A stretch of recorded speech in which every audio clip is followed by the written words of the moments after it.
وعباد الرحمن الذين يمشون على الأرض هونا وإذا خاطبهم الجاهلون قالوا سلاما والذين يبيتون لربهم سجدا وقياما والذين يقولون ربنا اصرف عنا عذاب جهنم إن عذابها كان غراما إنها ساءت مستقرا ومقاما والذين إذا أنفقوا لم يسرفوا ولم يقتروا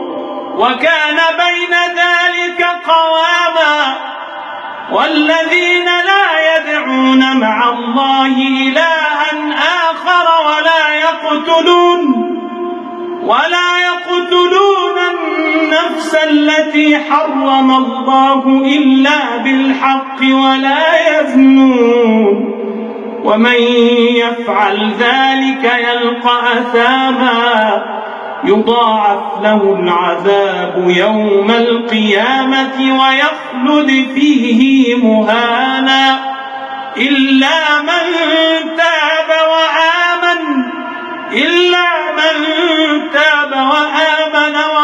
عملا صالحا فأولئك يبدل الله سيئاتهم حسنات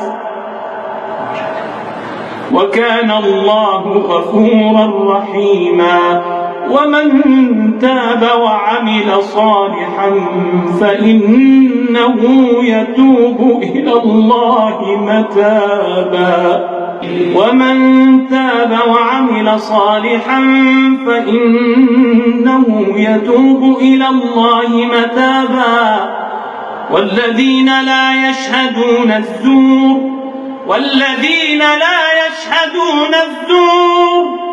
والذين لا يشهدون الزور وإذا مروا باللغو مروا كراما والذين إذا ذكروا بآيات ربهم لم يخروا عليها صما وعميانا